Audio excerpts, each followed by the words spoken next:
Hello, everyone, and good afternoon. Welcome back to Unity Africa. It's 2023, and this is our first broadcast. Today, we're talking about financial difficulties, financial challenges. We're talking about what it means when our pockets are responding to all the chaos that seems to be rising in the world, whether it's war or sickness or our governments borrowing heavily and all those kinds of things. And we're going to share today from personal experiences of our guests. This is not a personal finance coaching session. This is sharing experiences, going through life together, letting you know that this is not just you. So the first thing I'm going to do, I'm going to go introduce everyone. This is the tribe, the entire tribe today, and I'm going to start from the ladies and ask them to first of all introduce themselves and say, "This is who I am," so you know that these are people like you who are experiencing that human experience in their own context. So let me start from Anne alphabetically. Anne, please introduce yourself. Hello to everyone. Hello to my fellow tribe, as Kenneth has mentioned. My name is Anne. I will start off by saying that I'm Indian in background, grew up in Malaysia, and have spent the past 30 years of my life in Switzerland. I have been a mother, a wife, a homemaker, and a teacher of English within the international setting and within businesses, banks and finance companies, most especially. Um, and for today, talking about finance, money troubles, money issues, I have told Kenneth that I will be speaking from two perspectives. Number one, as a person from an Asian setting who has lived in Switzerland, I'd like to touch on some aspects of financial resilience that I've seen in my Swiss German community that I think are worth emulating wherever we are.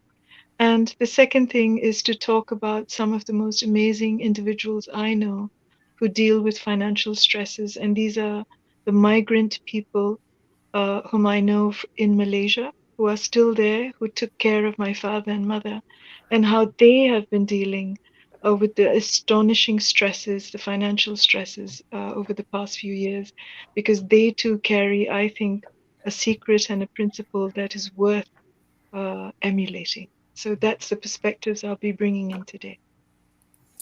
Thank you so much, Anne. So let's hear Thank from you. Nanaya Sewa Okuku. Good afternoon, everybody, and thanks everybody for joining in, and most especially Ken for inviting me to be part of the panel.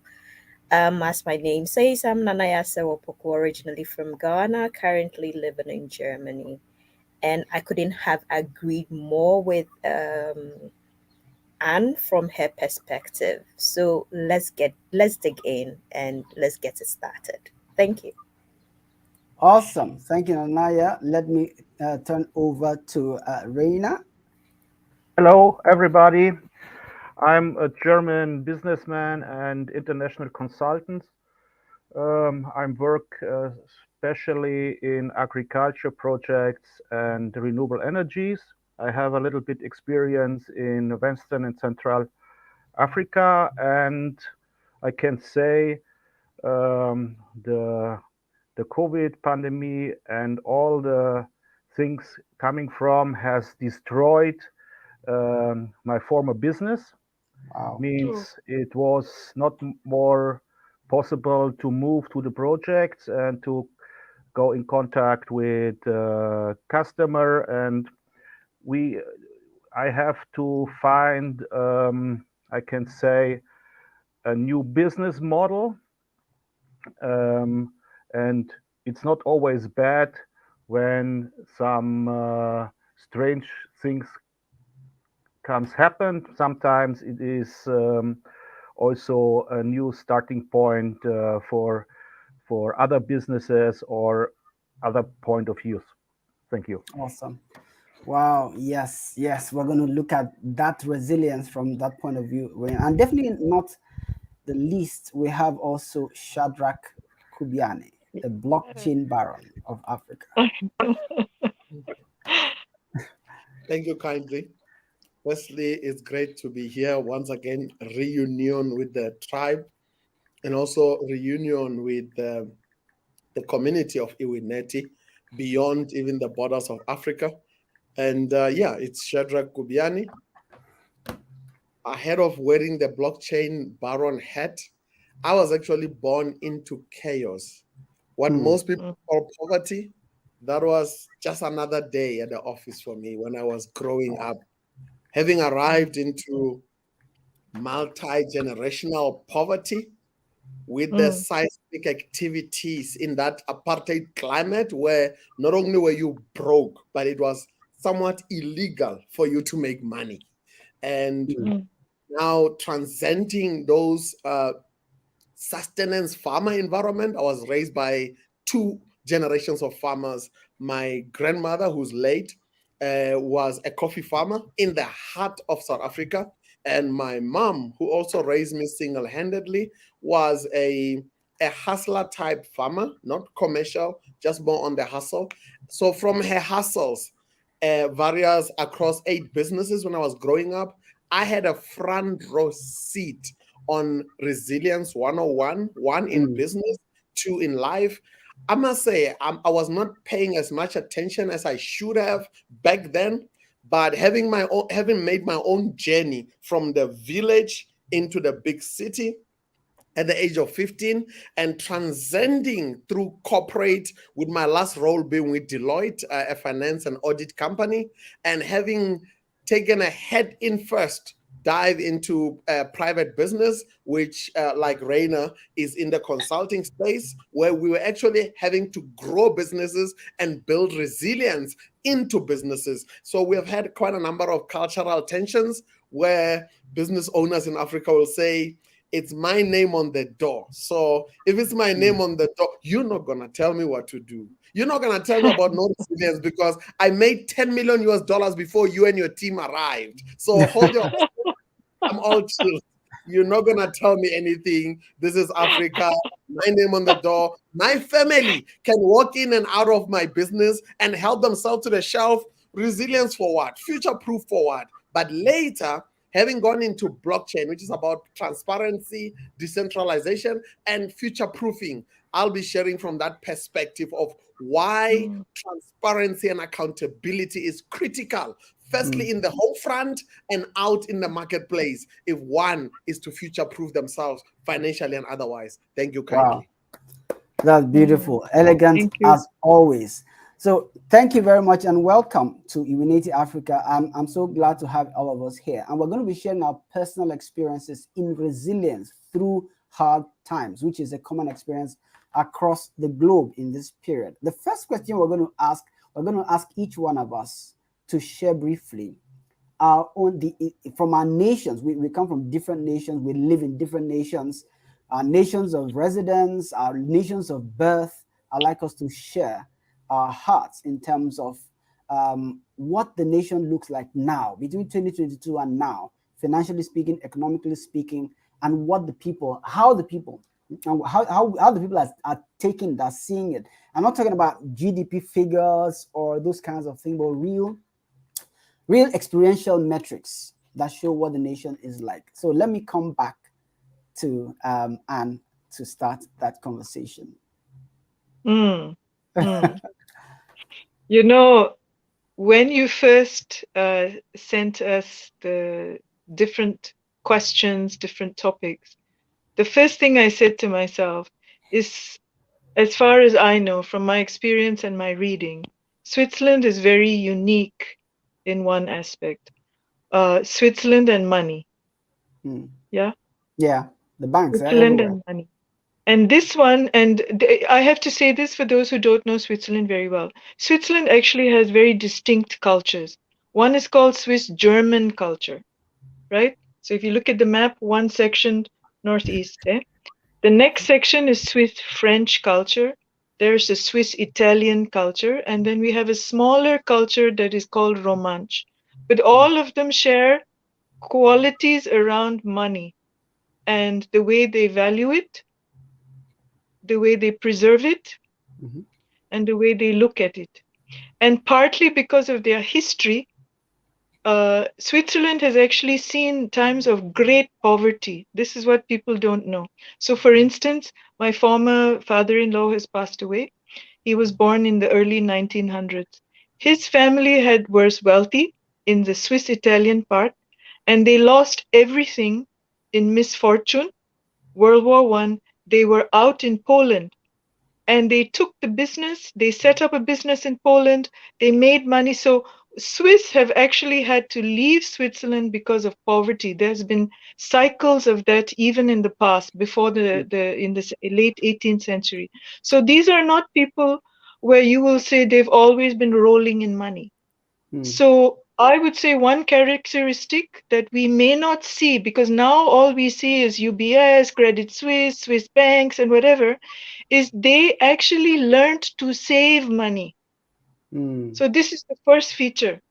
One of the ways that they have money is because they save money. Wow. And this is not something that you will see for all communities. And it is combined with a second feature, which I think you will see in other places. I have looked for it, is they don't display their money. Mm. You will not see the multimillionaire. I have met people living in not a small house, but an average house and whatever. And then I will hear somebody say, man, they're rolling in money. I'm like, they're rolling in money. Their car is not the newest car. Their furniture is quite all right. I would have called it upper middle class, middle class. But their carpets are 20 years old. Their watches are good Swiss watches, expensive watches, but 30 years old. Mm. This new culture that you're seeing in Switzerland, with luxury and whatever, that you will see all over the world, where they're buying their Louis Vuitton and whatever and whatever. Yeah. But I'll tell you something, the most expensive street in Switzerland, Bahnhofstrasse in Zurich, the majority of the people in the stores are tourists and foreigners. Mm. The Swiss goes in and buys that 10,000 franc watch. He's keeping it for his son and his grandson. Patek Philippe is not joking with their branding. You are buying the watch for your grandson. So this is what I would have to say. So the luxury Swiss, okay, it's true. I have been with them, I've met them, but I will say, and of course, I'm talking about a generalization. We will have the show off Swiss who are, whatever, right? Mm. But I would say the average person I meet, the average people, even in my community, they know how to save money Mm. and they are not flashy Great. and So, they like quality. mhm, They will buy things that are worth something. mhm, They are interested in a product. If you can convince them that it is worth what they are paying for, they might pay more than the other person. mm. Even the average Swiss. They will save, but if it's too cheap, they will say, why is it so cheap? Because they like quality. No, Mm. really, it's crazy. That's another topic. So I would say what I have most appreciated is these two qualities. Mm. They're not pushy and they save. Wow. So Yeah. they learned these attributes because of what they had gone through as a nation or as a people. And Yeah. it seems The from what you're average Swiss. saying, average Yeah. Swiss, it seems from what you're saying that a generation is rising which may be forgetting those lessons, right? Because Yeah. of where maybe other influences from elsewhere. All right. Yeah.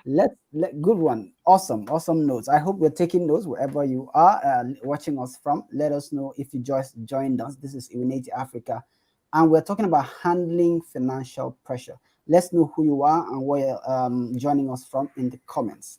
Nana Sewa, you're from two nations, and we want to know. It's a good. I'm sure it's going to be a good, account you're going to give of the difference between those two nations. So let's hear your thoughts. What's the outlook in your nations, and how is it telling on the way the people are behaving? Okay, so thank you again, once again, for the platform. Like you said, I've experienced two nations, and you're right about that. Originally coming from Ghana, flashy means you're rich, as answered. Mm, Your luxury, the newest car, everything should be updated. That is your rich. mm, However, getting into the German culture and the German environment, the little I've learned is they are what I would call Germans are generally minimalistics. Hmm. mm, They're not loud, but then Hmm. when you speak to them, you realize that your perception about finance, your perception about life in general with regards to money, it's a little bit different from a German. What probably I will look at, okay, this I can manage, a German sees it something else. Now, from where I come from, as in Ghana, we don't have what we call the basic human need. Mhm. And you can agree with me that we see a lot of less fortunate people on the streets of Accra. mm, However, here in Germany, they have what they call the basic human rights. They need to have something, irrespective of whether they don't have money. They need to eat, they need to rent, all those mm. things are being taken care of. Yeah. And these are things that government is championing. Hmm. Now it gives you that sense of security, not to Okay. worry Mm, about the next day. It gives you that mm, sense of, I need to take my life to the next level. So I was speaking to one of my colleagues, and we were talking about how perspective in Africa generally, when you fall or when you fail, you failed completely Hmm. with regards to education or picking yourself up back again into the market career wise, fending for mm, yourself, you fail completely. It takes grace, I will put it. However, the German system gives you second chance, it gives you the third chance, it gives Hmm. you the fourth chance. It mm, all dependent on you. Why do mm, I say that? Now, there are people who have made wrong choices in the course of life. I'm talking about the youth. This is a Mhm. colleague that I spoke to, made mm, wrong choices, which affected him financially. However, because of the system put him back onto the educational thing, what is mm, called the Ausbildung. He did an Ausbildung for a couple of months, and he was back into the job market to fend for himself again. And these are some of the things that puts people through that edge of financial stability. It Hmm. might not yeah. be that gross, it might not be that big. However, it makes an impact on the person. Mm, Whereas in the Ghanaian culture, when you lose it, or technically you don't have anything to begin with in the first place, then Hmm. you're doomed. You're on the streets of Accra, being a kaya you, making ends meet. And most often is the northerners, they have to send the little they have back to the north, which is not even enough for basic amenities. That is why UN will say Africa is still poor, because at the end of the day, even the single day, the money set aside for a person to be able to spend a single day, we can't afford. Not Hmm. because we can't afford, majority can't afford.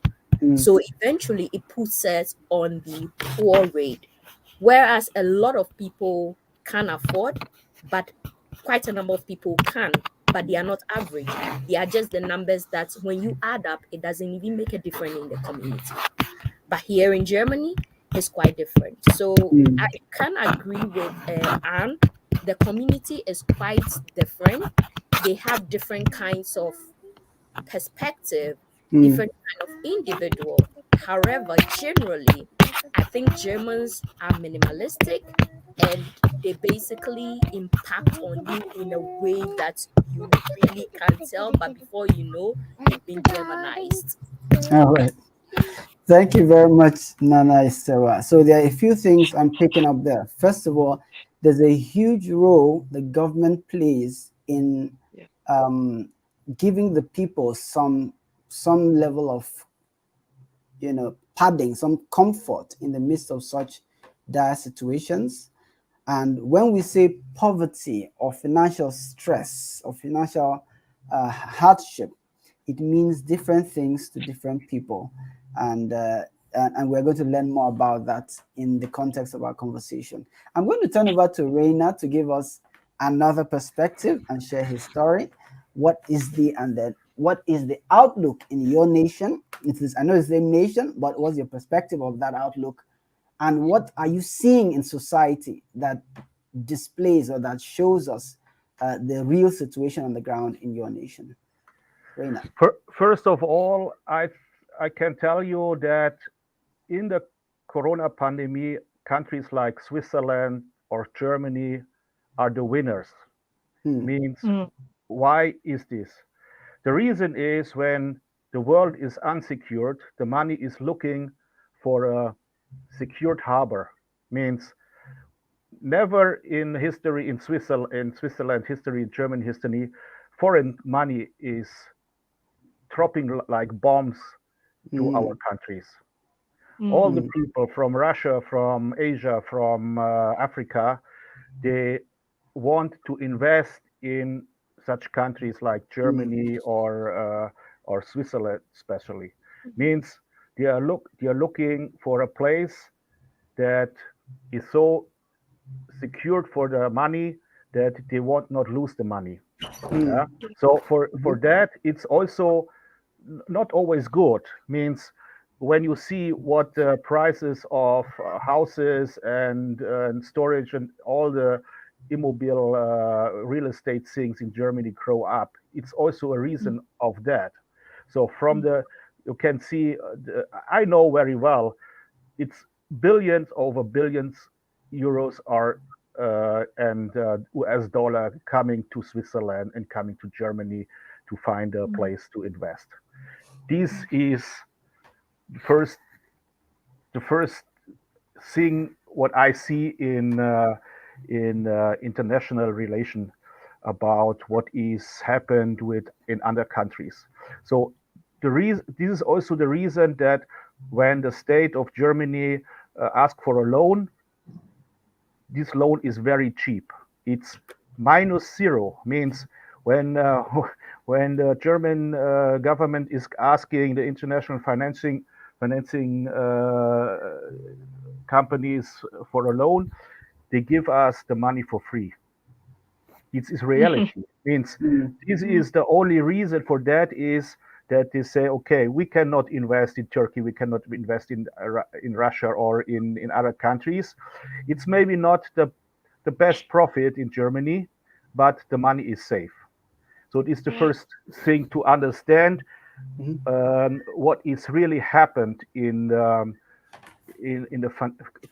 the global financing system. So the Mhm. second thing is when the and I can tell that from my own experience. What was happened when COVID starts? We had a lot of these restrictions. You cannot move. You can not work in the office, and but the government say, okay, but you have please don't have fear about your financial situation. Means you will not starve hunger. You will lose your home. Hmm. We will Right. pay for you. Hmm. Means what was happened in some companies. I be a consultant there. They say, okay, we have not enough material. We have not enough workers to go on with the business. But the state would say, okay, you work 40 hours, normally 40 hours a week, you only work now 10 hours, and the state will pay you the full amount of salary. So Yeah. this gives you a lot of security out of all the difficult things about the COVID pandemic and all the other points.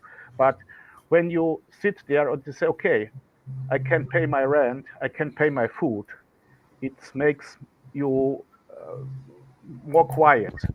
So this is how the states react. For this, you have to have money. So means this is mainly the what is Anna also saying. We have a long-term strategy to say when we save now money in good times, or we have a good relationship to the international financial markets and they trust us, we can go to them and say, okay, we are a little bit in a difficult situation. We need, I don't know, 100 billions. And they say, okay, you're German, take it. Yeah. So, and this is a completely different situation to other countries. And Yeah. what is clear, and this is oft, it's frustrating me also a little bit when I be in Africa. I was 4 months ago in Ghana for a business trip. And I say to my business partner, they're like, okay, let's do first a small business. And then we see how it works and how good is the relationship. And we will do every year more business. And let's start small and starts without high risk. And I believe after 5 years, we will do big business. And we will also do big business in 20 years. And my partner say, no, I won't make now the big business. I don't know what it's tomorrow. Yes. And this is a big difference about thinking. Means we always think about long-term strategies and long-term Yeah. relationships. Yeah. And and the African mentality, sorry when I say this, it's like Yeah. hit and run. And hit and run is not a strategy. It's not really a strategy. It's a strategy when you say, okay, but and I can so also say the same what Anne say. I have met people, they are billionaires.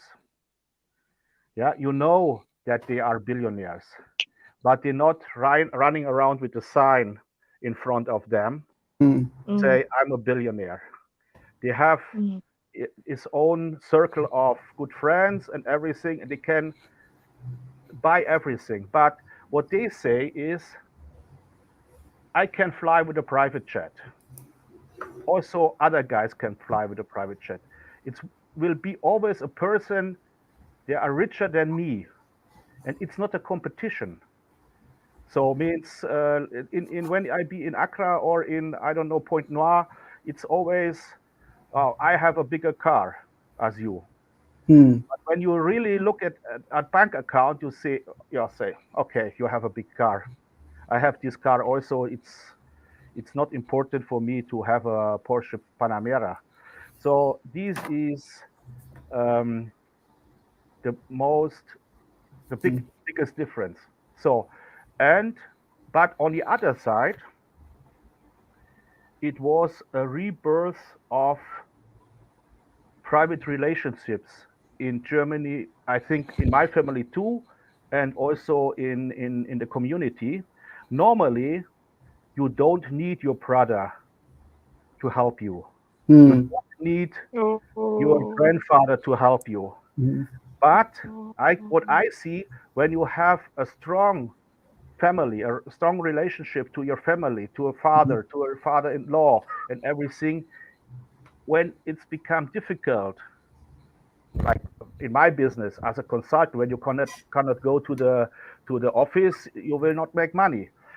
When you have this good relationship, you have out of the government system, you have a very strong position. And I think a lot of people, they come in trouble.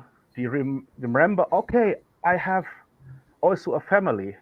And the situation of the family is, I think, in Africa much stronger as it was in Germany before the COVID pandemic comes.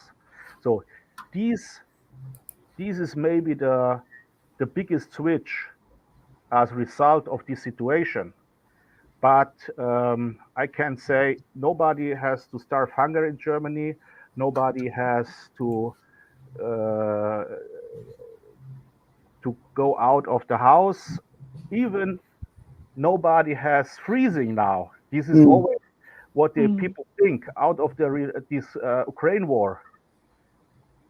It's not like that the people mm, sit there and have to freeze about this.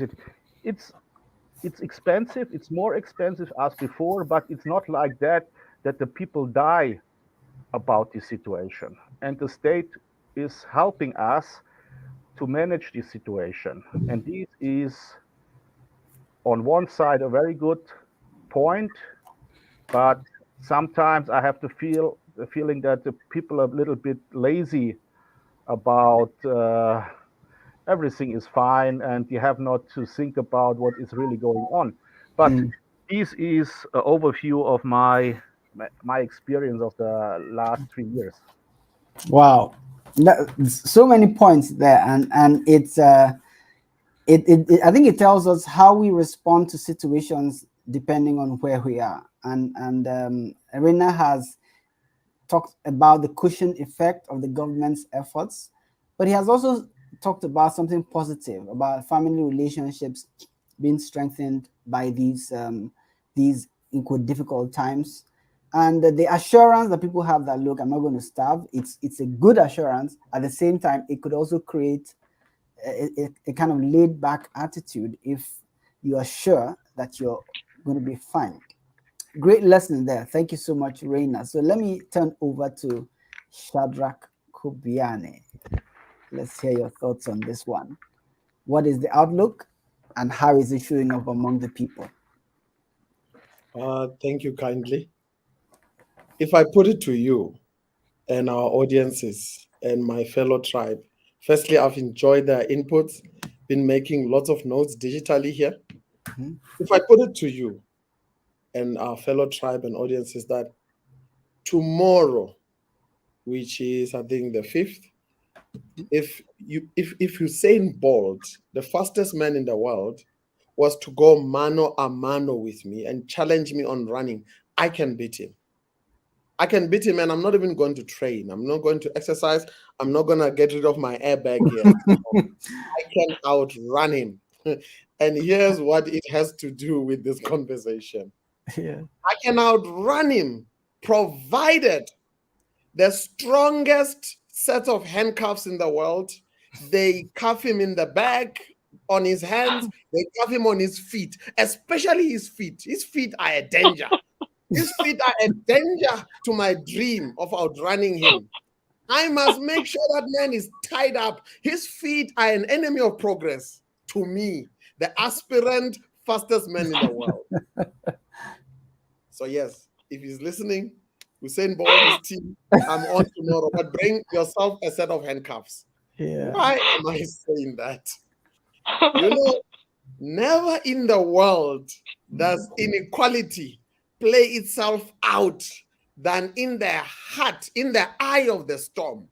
Mm. And it's interesting because those audiences that are with us today, that are with the tribe, will recall that we had another Iwineti Truth Interview series where we had to grapple with the dynamic of when are excuses allowed when it Yeah. comes to Africa Yes. liberating itself, and when do Yeah. excuses Yeah. expire?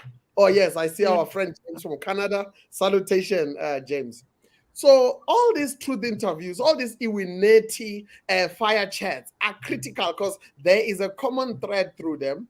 Let me go back to me outrunning Usain Bolt under very unfair circumstances. Why I'm saying that? Let me give you some hard facts. When we went into the pandemic lockdowns as the South African nation, we went into the lockdown with 18 million out of 60 million of us dependent on social handouts just to Mm. stay alive and stay afloat. 18, Mhm. 18 million. So that's a significant part of the population that was already having their own financial lockdown. You see, to go into a lockdown when you are already on financial lockdown, there is, I think, unemployment was touching 30%. Those are forces against our people. And by the way, in 2019, we won the undesirable award in South Africa that I wish we didn't win it, and I wish we don't collect it because it's an embarrassing award. We were awarded the most unequal nation in the world. There you have it. 26 years after our democracy, we were told to come and collect that award. I think the verdict is still out. We are not collecting it. It's too embarrassing to collect that award. Why does that matter? When you have a scenario where 10% of our population are owning 80% of the resources, then they are going into the pandemic, they are going into the lockdown, into the crisis with, I think, what Nanasewa mentioned here, that it's like they've got shock absorbers. It's like they are not handcuffed. They can bolt as fast as they can, but the rest of the population, 90%, going across the middle income to the poor and those below the poverty line, going across those, then there's what I call the handcuff dynamic. But rest assured, we are 112 Saturdays as a nation away from covering a full generation. We are going to be 30 as a free nation from apartheid. I'm not even talking about colonial days. So when you turn 30 as a human, not as a nation, you start running out of rope in terms of making excuses of why you are poor, why you are enslaved in any form or shape. Oh, by the way, this is my favorite one. You stop having room to make excuses to blame your parents, to go like, if they had money, like Reina was mentioning, that multi-generational responsibility. At 30, you are a full-grown man or woman. There's no room. You can make the excuse. You should have figured out how to unlock the handcuffs by then, whether as a nation or whether as a person. So with that background being said, the crisis, the COVID crisis, somebody said, one expert from the US who's on our team made an example that as we emerge out of COVID, it is as though somebody is draining the lake. It's like the tide is going out. So when the tide goes out, you can see dry land as to what remains. And what remains, I've interviewed quite a number of blue-collar workers, and most of what they've been telling me is that they wish that they had a savings culture, like Anne touched on it. They wish that they had built in certain disciplines, because I'm going to wrap up on this point.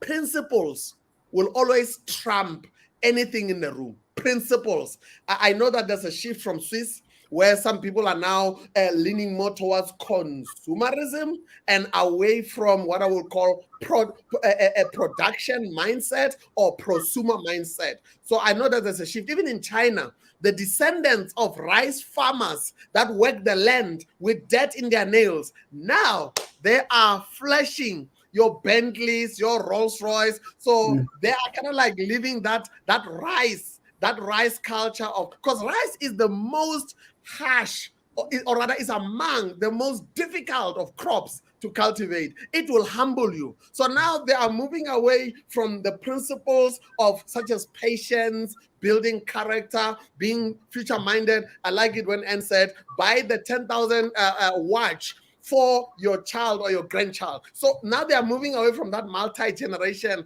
into, this is me, my time, my money. I'm going to wave it. I'm going to wave it around. Let me conclude with this.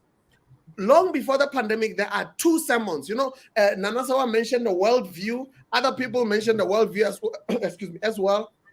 Obama, on his way to the Oval Office, he held on to this perspective, this worldview that he actually turned into a book. It's called The Audacity of Hope. The Audacity of Hope. So even myself, my family and I did not go into the pandemic empty-handed. There are a number of sermons in my Christian faith, and there are a number of wise inputs in the marketplace that we took with that helped to create personalized level shock absorbers and gave us resilience. Wisdom gave us resilience. Principles gave us resilience. My pastor goes like, Most Christians, they fall in love with the person called Jesus, but they reject the principles of Jesus. What's funny, the principles of Jesus do not apply to Christians. They apply to the universal law of existence. You apply them, you are disciplined, like Raina said, you are willing to start small, be trusted with the little.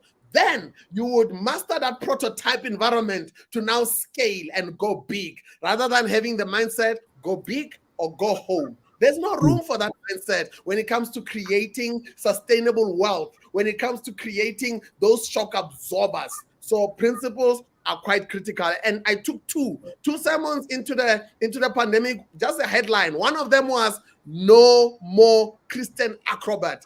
I'm gonna put it my ways. No messing around. You either believe this thing or you don't. If it's not working for you, throw it and find another source of principles or worldview that's going to cushion you spiritually and financially. The second one I took was by my senior pastor. He said that we need to respond to life with unshakable focus, unshakable wisdom, and unshakable principles. He finished it by saying, with unshakable worship.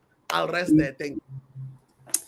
Thank you. Thank you, Shadrach. Thank you so much. Okay, so I'm gonna let Nanasewa speak, add some thoughts. But before that, let me just acknowledge those in the audience and a few thoughts that I've dropped in the comments. Maybe we'll also have some responses to them.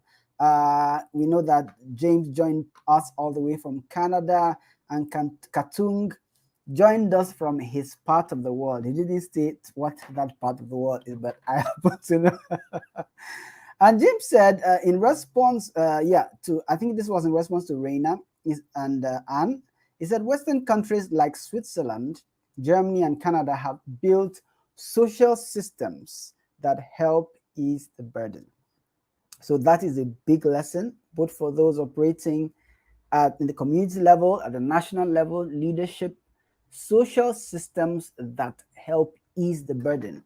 Hardship will hit everyone, right? And he mentioned it here too, but different countries respond to hardship in different ways based on the systems that people have built over time.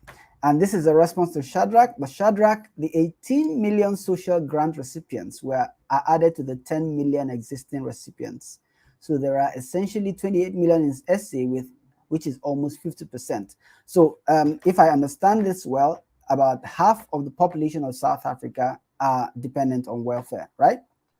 He is correct. He's correct. Going into the pandemic, we had the 18 million, but during the pandemic, worsening of losing of jobs and all those things compounded that social grant responsibility that the government literally has to give them on life support. And I also like what he said, that principles must be taught.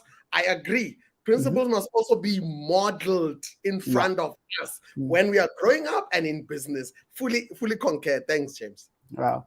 Thank you so much, James, for those contributions. If you're out there in the audience, whether you're passing through or staying with us for the long haul, let's know who you are and let's see your contribution to the conversation. So let me turn over to Nana Sewa. Nana Sewa, yes. Nana, yes. Please go ahead and share your thoughts. Okay, as we mentioned, perspective. Everybody has said a lot about everybody has mentioned, but the key point here is principle. The key point here is principle.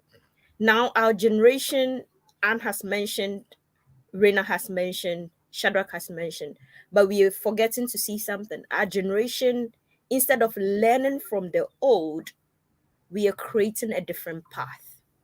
And that different path is actually what is crippling us. We don't have value for money. We don't have value for anything. Now, there are times when I see some things on the streets of German. I'm like, these people haven't gone hungry before, because when they have, they wouldn't behave the way they do. They haven't learned from what happened before, why the people are strong.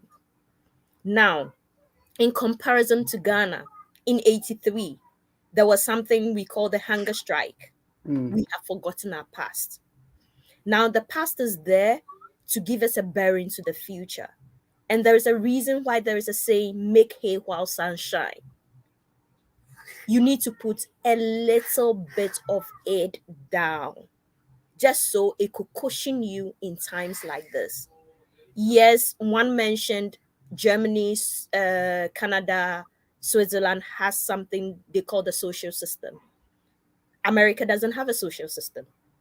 Ghana says we have a social system, but living in Germany, I can tell, is definitely nothing like a social system. So we need to practice the kind of system that works for us. In as much as we want financial breakthrough, we want financial stability, we need to be able to handle our financial burden in natural crisis, like we found ourselves in the last how many years, 3 years going to 4 years. These are things we need to put in place. And like Rena said, because Switzerland and Germany have built a very robust system, irrespective of being the social system, there is that wind blowing, and someone like me don't really feel it. Because let me say, in somewhere in September, the government was like, because of the war in Russia in Ukraine, electricity has gone high, and they took the burden out of every worker in this country had a spendthrift, something they could put in their pockets, helping them for electricity. We need to have these interventions. It can come from NGOs, it can come from the government, but usually when it comes from the government, it's value for money because you're paying tax, you're working. Now in Ghana, we see in GRA men paying, taking a lot of tax, even from the said headquarters, Kayayo. What are they getting? What are they getting in return? Nothing. They are still suffering. They are still not making ends meet. We call it social intervention. Where is the social intervention? Even the social intervention for children, we are not seeing its effect. So there are different methods and different ways to go through it. However, we as individual and as the generation need to put certain things in mind. We need to cut our coat according to our size. We need to cut our coat. It's as simple as that. If you want to make the future big for you, you need to start small, as Rena mentioned. However, you also need to cut your coat. If Lexus is not working for you, buy Camry, buy Toyota, buy Opel. You can afford fuel, so why do you buy a Range Rover in the first place? It's pointless. Yeah. You don't need to eat in a KFC. You can simply buy the meal and cook for yourself. That's one way I save. I don't know how to eat out. Once in a while, yes, you eat out. It's beautiful, but it shouldn't be a daily thing. You cook for a family. Let your family enjoy. In as much as it's saving you some coins, it's also bringing you what we call the family bonding. But every time, from morning to evening, eating from out, it's also spending a lot of money. Those vendors are in for profits. They are not in for you. In as much as you eating, your eating is not healthy, it's also you spending money on useless things. So the bottom line is principle. Bottom line, principle, and finding what works for each nation. Thank you so much. Thank you, Nana Sarah. Wonderful, wonderful. So we've done about 50 minutes. It's amazing how an hour runs away when you're having a lot of fun.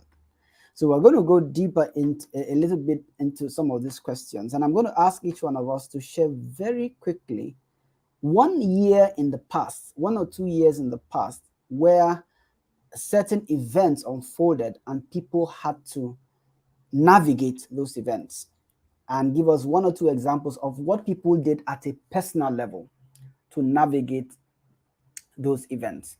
So I just wanted you to take 5 seconds to think through 1 year in the past in your nation where, something, created a challenging situation financially, and what people typically did at a personal level, at a family level right now.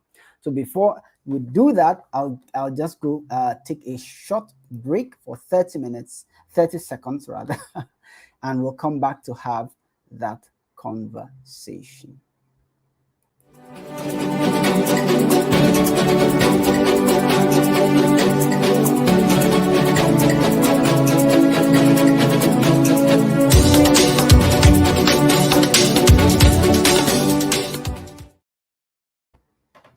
Okay, that hung a bit, but that's fine. Let's come back to it. So let me come. Anne, are you there? Yeah, Anne, I want you to. I saw you thinking about it, so I'm sure you have dug up something from somewhere, from all your. I hope You I'm right. saw that. It was just it's it started when Rainer was talking. I was so interested, Rainer, to hear this idea that within your German community you saw them reaching out to the family. Mm, And I will say, if there is one thing where I look so differently at life, it's the way we look at family. Because the way the average my Swiss German thing is very different. And now I'd like to bring in those friends of mine from Malaysia who I would like to point out as my role models, honestly, my inspiration when it comes to facing financial crisis. Yeah. So mm, for some of you who may or may not know this, I actually had to face a divorce, and it was a very difficult one. And at the start of that, I met this young lady who was taking care of my mother. So this was years just before it began. And I said, Mabelin, she's from the Philippines.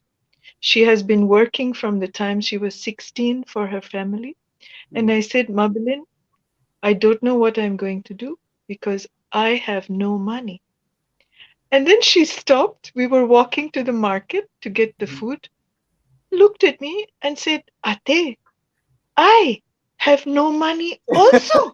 I have no money. Yes. And it was like our world split open in two. If Shadrach is talking about the faith in God, it was Yeah. as if the Holy Spirit had split it open and said, Girl, do you see who really has no money? Yeah. You have a university education, even you're teaching part-time English. Yeah, you have zero point zero francs in your Swiss franc account. It was true. I was foolish. Who has no money? And I have watched her enter this COVID situation. And so this is my second principle that I would like to introduce for whoever listens to this recording. Yeah. The purpose of your money. Who is it for? Is Mm, it for yourself only? And if it is for yourself, does yourself include your family? mm, And here I really want to limit it to those who need you. Because I know I've heard this from Africans, my friends, and I've heard this from Indians. I've seen this in Malaysia. Family who turn up for your money, who want to be there, who want you to pay for this, who want you to do that. Okay, so that's the negative side, absolutely.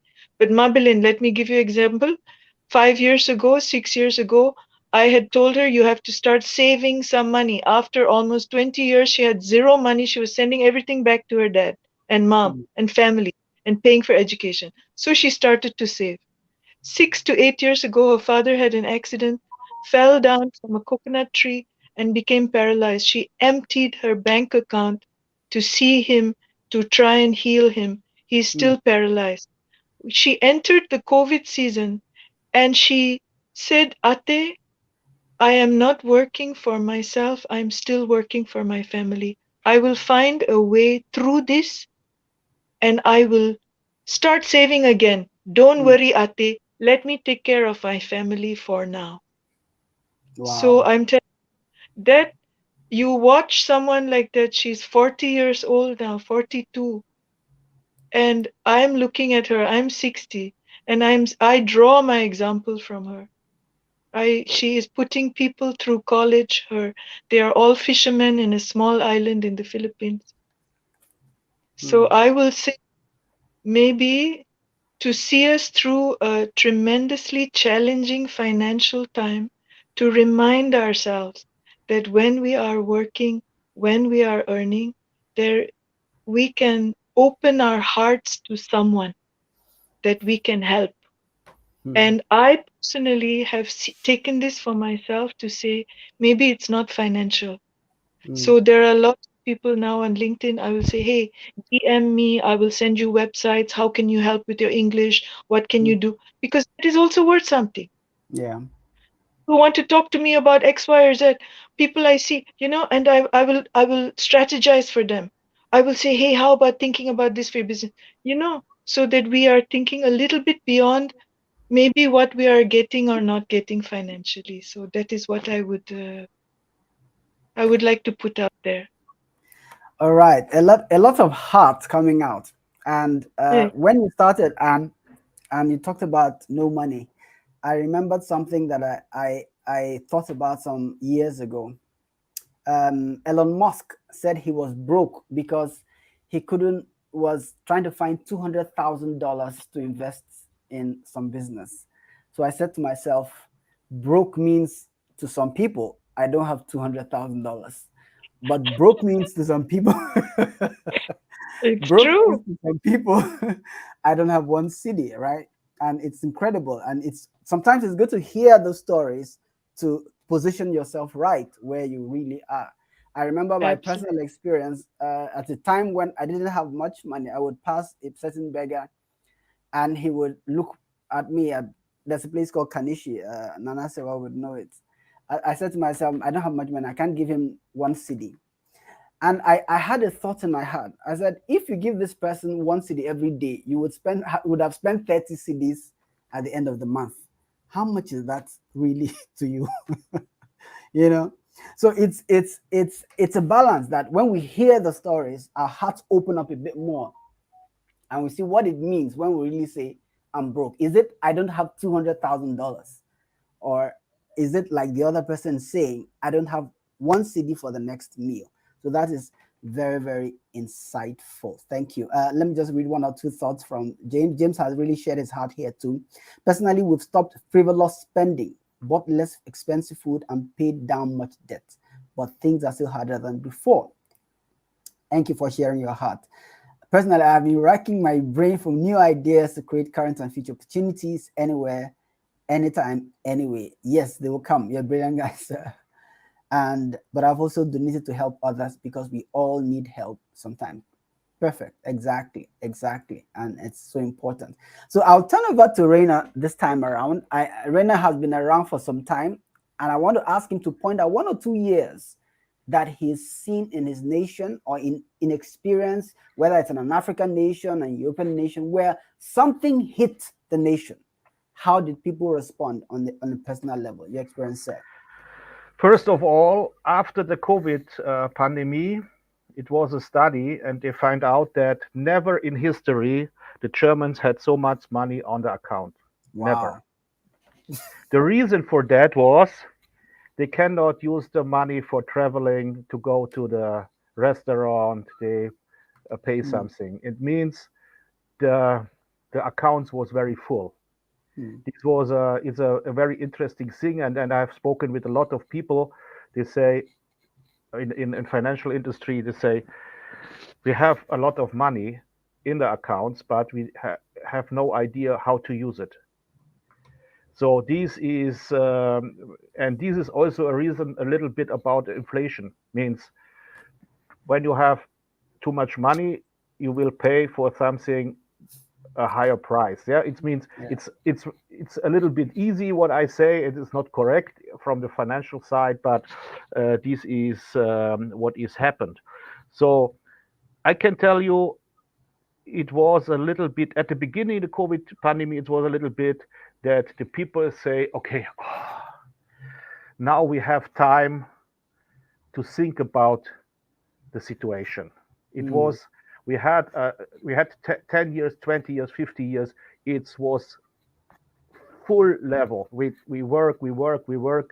We are successful, and we we we we run a race. And the first 3 months, it was a little bit. Everybody was, I can say, tired of this last 10 years. And after 3 months, a lot of people I have discussed, they say, okay, now we have the time to create new ideas, Hmm. and this is very important. When you full in the daily business, you have not the time to create new strategies. And what I believe is what we do now in Germany, we are full in this process now. We have a new government. It's more we face the climate crisis, and we face the energy crisis, and we are in a we are on a way, and we don't know we will be successful, but it's completely different what we had 15 years before. So I don't know what will happen, but the mindset and the situation is changing now completely. We have a completely new situation. The business models are also my business model. It runs very well the last 15 years, but it was completely destroyed. And I have to find new solutions. And I think um, the whole the whole society in Germany and also the industries is looking for new solutions. And this is not easy. It's a fight in the community. It's a fight also in the government to say, okay, what is the right way? We have very, very tough and very interesting times now, and um, it will be in the next 5 years very difficult to see what will be the new strategy. And some people they say, okay, we won't have the old system, we won't stay with our car, we won't have cheap fuels, and we will run big cars, and we won't drive 200 kilometers per hour on the autobahn and everything. And the other people say, as my daughter also say, okay, this is not our target, we have to think about different targets. We it makes no sense to me to become more richer as you. Hmm. It's good enough like it is, and it's not. And this will be. We will see what is happened. It's somebody. Some people has a lot of fear about this situation. I'm a positive man. I can say it will be very very interesting, and I like this. And we will see what is happened in 5 years.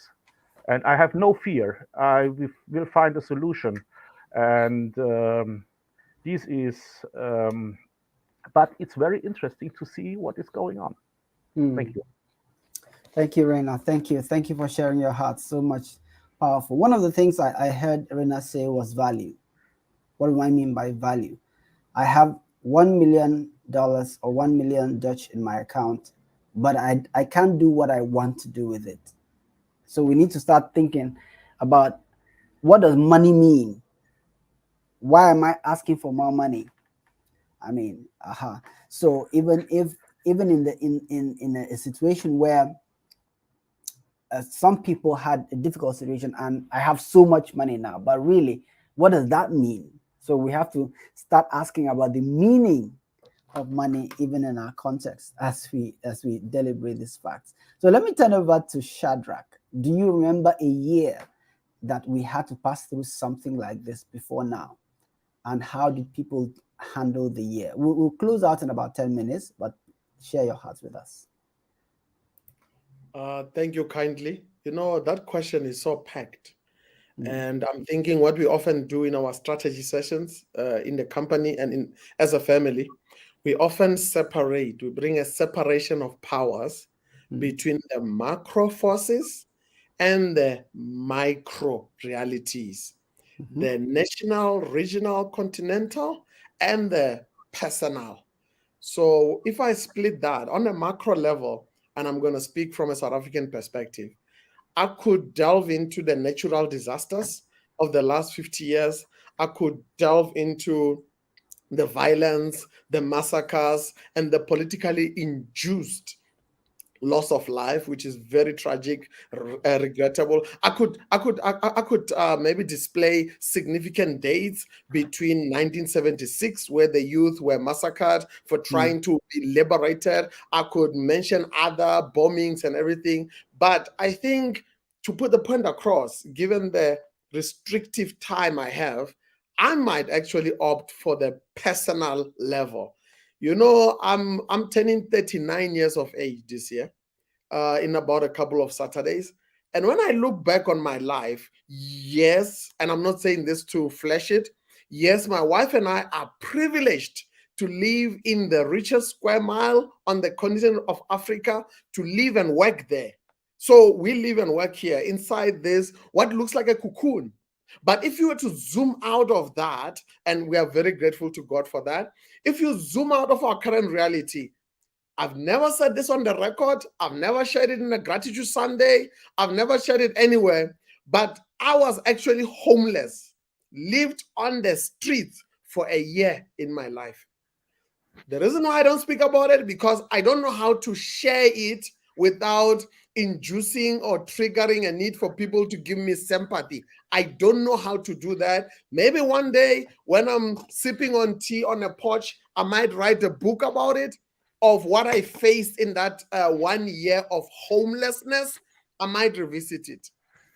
I've also had a year in my life where a business crisis in my family, things gone wrong before COVID, led to a loss of life in my family, where we lost our child, partially because business was not going well. So we found ourselves at the mercy of the public health system. And the public health system, if you are listening out there and you've been at the mercy of it, it can be merciless when that public health system is in Africa. I won't go there. Maybe one day I'll write a book about it. But another aspect that I want to share, when you look at a natural disaster that hit South Africa last year on the coastal city of South Africa called Durban, that crisis in terms of a flood that ripped through that region, it was actually turned out to be far worse than the tsunami of Japan in 2011. And the people that actually deduced that or analyzed or reached that conclusion is the Toyota team that had to fly in to South Africa and basically help to restore and repair one of the biggest, it's actually the biggest Toyota plant on African soil down in the coastal city. They said they have actually had to reboot Japan and its factories on the automotive side, but what they found in South Africa was far worse. So you can imagine the compounding effect that keeps going through us as a nation, where we have just, I think, finished about a decade or so of power cuts that keep disrupting our economy. So instead of it being released in one shot, there's this ongoing shock, supply chain shocks that keep hitting us, but we emerge victorious. And I think I wanted to share one last thing personally, that our friend James out in Canada might actually be hesitant for me to acknowledge this. I've also in my journey navigated 2 full years. When I left the village, actually it's 3. When I left the village and I arrived in probably what's called the meta capital of South Africa. At some point, that place actually wins that award. It's called Hillbrow. It's the inner city and is the belly of the beast. I lived there for a year. When I jumped out of the pot, I found myself into the fire, where I lived in Alexandra Township. Funny enough, it's just across the road. Just behind these walls, it's just across the road. Alexandra Township, it's also competing for the meta capital and also the poorest, which is separated by just one road from the richest square mile I told you about. I lived 2 years. And what I want to close with, in the words of Trevor Noah, my former neighbor, who's now in the US, he's more than a comedian. He's a shrewd entrepreneur. He's very wise.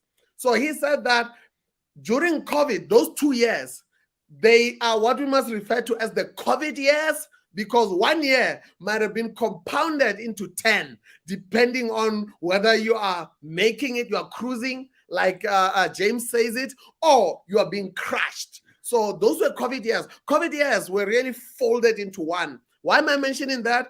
Recently, I crossed the road back into Alexandra Township, the place where I had to jump over dead bodies to get to school, the place where I had to maybe run in and hide when there's gun wars on the street, the place where I had to be marked so many times, I almost put money conveniently where they'll find it. When they come with knives, oh no, it's here, it's here. I want to give you convenience service. So a place where I'm going to use this, where as I'm going to school with my clean uniform, somebody might be taking out their pee pot. Okay, our Western friends may not know what a pee pot is or a pee chamber. There is no toilet facilities in some places in Africa. So people, they actually have to pee in a pot or pee in a bucket. So God forbid, as I'm passing, some mom or sister or whoever takes out the pee pot and that can land on me. Those are some of the, when I'm not ducking bullets or knives, I had to beware and behold the pea pot. So I make it to school intact. And if I get splashed with water by the cars that are passing during rain, that's actually very kind. It's not pee, it's water. So having lived that 1 year on the street, which felt like a decade, it felt like the COVID years, because each day, not only was I hungry, but my life was threatened because there were xenophobic wars that erupted, there was crime. And in closing, when I crossed the road to go into Alexandra, to go and express kindness with my wife, to go and encourage others to cross the road, how to cross the road, return to Alex. James put his hand up and insisted that he wants, if he can't come with us to Alexandra, at least his money can come with us. So when he was mentioning earlier on that he does donate to the needy, his donations went as far as reaching Alexandra Township. We were trusted with that bowl that James sent digitally, and we crossed over into Alex, where our money, our resources combined with his to impact those that were in their final year of school and now having to face university prospects. He might not like me saying this, but I believe in sending flowers while someone is alive, not when they are dead.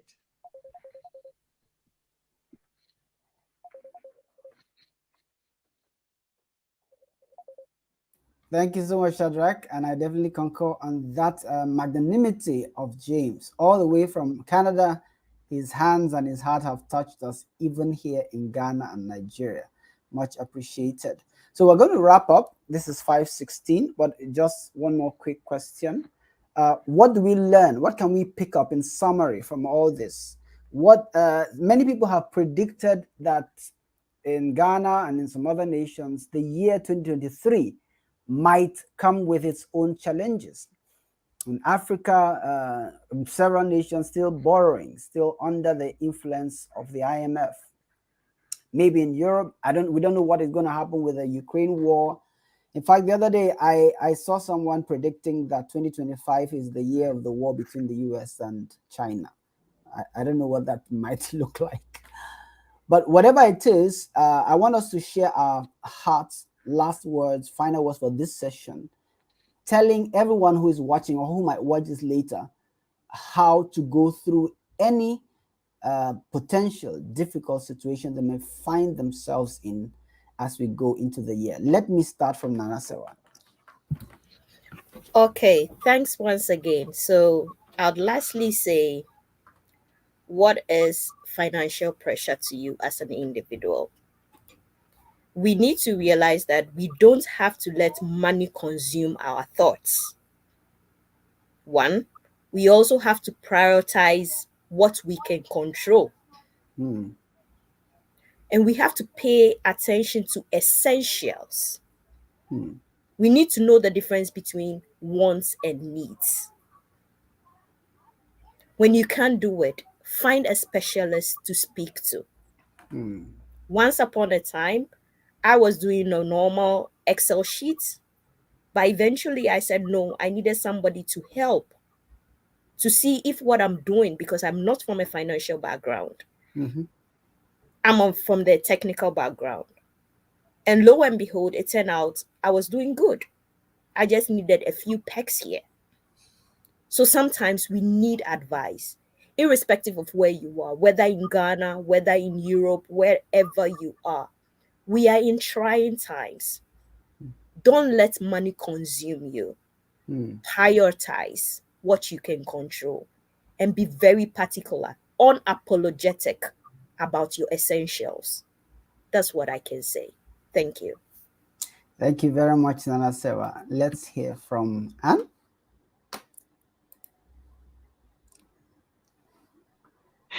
I think I'm the oldest one here, but I feel like a child.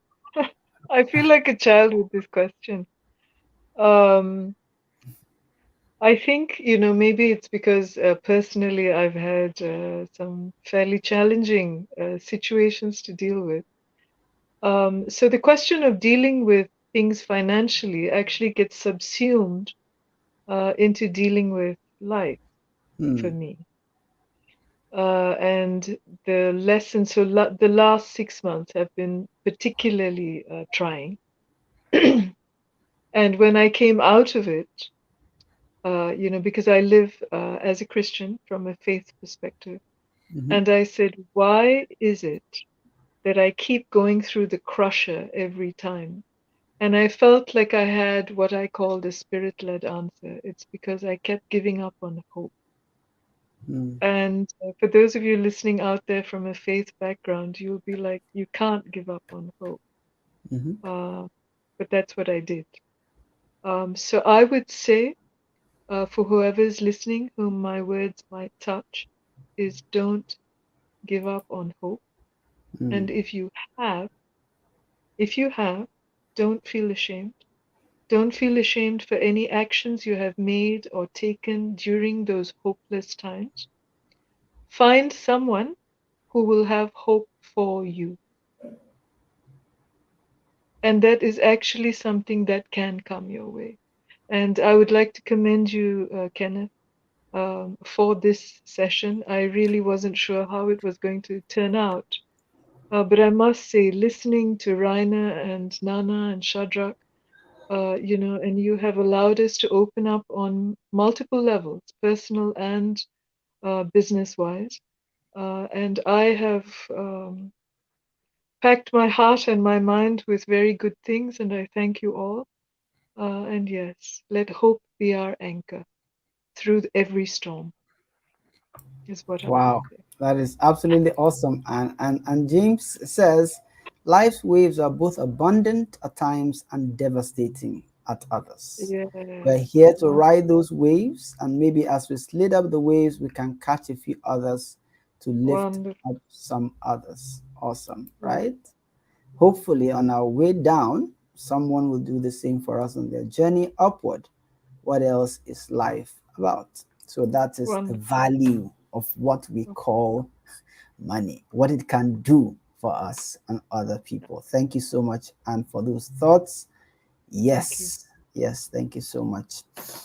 Let me come to Reina, please. Okay, I'm a little bit confused about what can I say. It's my English is not so good to talk about difficult things like these points. It what I can say is I don't know the English word. It's seid aufmerksam. Maybe Anne can translate it. Seid aufmerksam, was euch herum geschieht, weil be manchmal, watchful. Ja, weil manchmal übersieht man Dinge. Das ist auch mir in den letzten 2 Jahren passiert. Ich habe einen guten Kollegen verloren, der einen Selbstmord begangen hat, und ich war nicht aufmerksam genug. Und das ärgert mich und das macht mich traurig. Und deswegen sage ich zu den Menschen, egal wie viel Geld ihr habt oder keins, seid aufmerksam. Okay. I can translate for you, Please Rainer. translate it. Yeah. What Rainer was saying is, first of all, he apologized, of course, saying that he wanted to be able to say what he said in German, which I understand perfectly. And he said to be aware and to be watchful to be watchful of the situation around you, and now he included the people around you. And then he added a very tragic, sad note. He said he felt he had not done that, and one of his good friends committed suicide, and Mm. he felt great sorrow and regret over that. And so for that, he would say to us all, seid wachsam, alert, aware of what is right around you, and so that we don't miss something that happened, as Rainer is saying. Rainer, I hope I have Thank you. captured your thought. Yes. Yeah. Egal wie reich und Yeah. arm ihr seid. And you did it well. Ah, he said yes. And he said it has nothing to do with money. Whether Yeah. you are rich or whether you are poor, the same sorrow might be affecting people around you. So Mm. that's what he also added. Yeah. Yeah, Thank Exactly. you, Yeah. Anne. You're absolutely. welcome, Rainer. Yeah, my sorrow, my sorrow, my condolences Our for your Yeah, deepest my, loss. yeah, condolence. Yeah. Yeah. my deepest condolences, Reina. Yeah. Deepest Yes, condolences. and that is so deep. The being conscious that even though some of these things we're doing online, there may be people around us who need just a little help to survive, to go through, and the help, like you said, maybe give them hope that help is available. I mean, it may not fill their belly completely, but it may give them the psychological lift they need to stay positive through the period. So thank you so much for that contribution, Reina. So let's turn over to Shadrach. Your words. Thank you kindly. First and foremost, my condolences to Reina. Certain losses cannot be quantified and at times cannot even be explained. I do understand he mentioned that he wish he could put it in German, which he did, but sometimes even words fail us in our own native tongue to try and express these this horrid losses. My condolences are in order. Thank you. So on that note, on what the takeaways are, I've got the word relationship, at the center of my conclusive delivery. Relationships. It's interesting how almost everything around us in nature exists relationally. Exists relationally. It was an executive chef that we worked with in 2019 on a certain hotel project that told me that if you want to go through life successfully, be aware. I believe Reina mentioned the word watchful. Be mindful of of positioning yourself onto the path of the bees that carry the pollen. What does that mean? It might sound cryptic, but it's not. You see, whenever there is plants that are on the pollination path of bees or other pollinators, those plants will do well without fail. It's not because now they have a higher IQ, they have a higher EQ. No, positioning and relational is very critical. So we mentioned principles at the opening of this. I am convinced that the right principles modeled and applied correctly and consistently, little by little, they create a pollination path, meaning things in your life cross pollinate. Because you relate to yourself well, love thyself. And because you relate to the right people around you, I'm not speaking about contacts. No, this generation is too obsessed with contacts. I want to know the right person, or I want to get in the right network. That's nonsense. That is superficial. I'm talking about relationship, people that are genuine, people that you have got their back and they've got your back. If that list is too thin, you are going to be vulnerable when the next wave hits. So decide who you're going to do life and business with, and decide who you're going to relate with, even beyond the shores of your nation and the shores of your industry. You need that, like Nana Sawa said, go see someone. So relationally, we need to revisit what's our true north, because if such and such is important to my vision, I need to position myself with those that are ahead of me. They know more about money than I do. They know more about my industry than I do. So it takes a bit of humility. So your true north, with the right principles and the right people around you, will create or simulate a pollination path where things grow, where things are preserved, where you are able to weather the various waves that are coming. Not if they are coming, but they are coming. I'm not a prophet of doom, but I'm just saying, let's be, in the words of Reina, let's be watchful so that we will create shock absorbers around you. My fellow Africans, if your government has not given you shock absorbers, create them.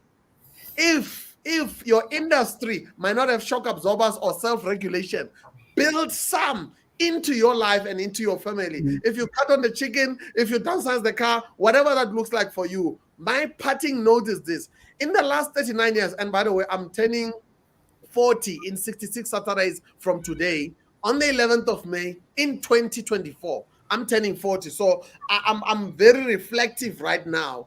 And what I realized is that it has been easy for me in the last 39 years or so, for me to walk away from toxic people.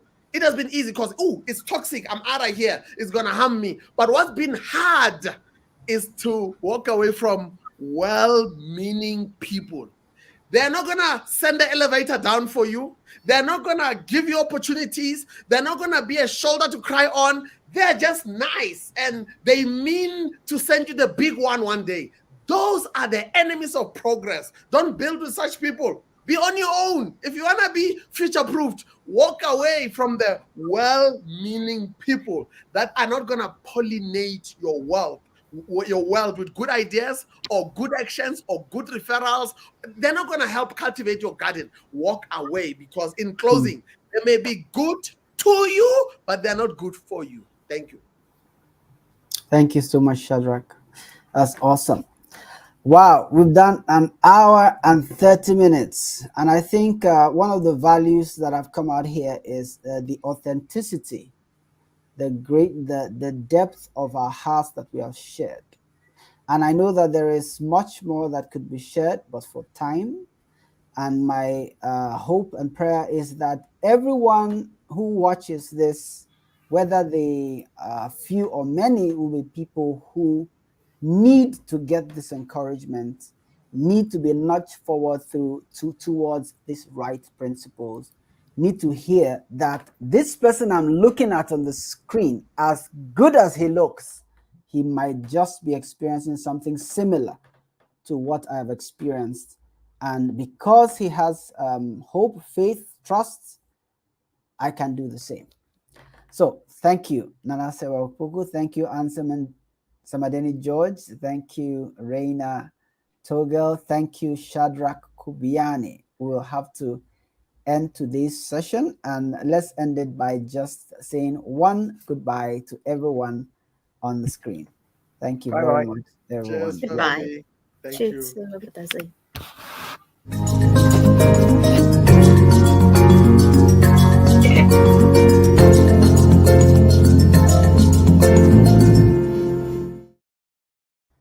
All right, yes.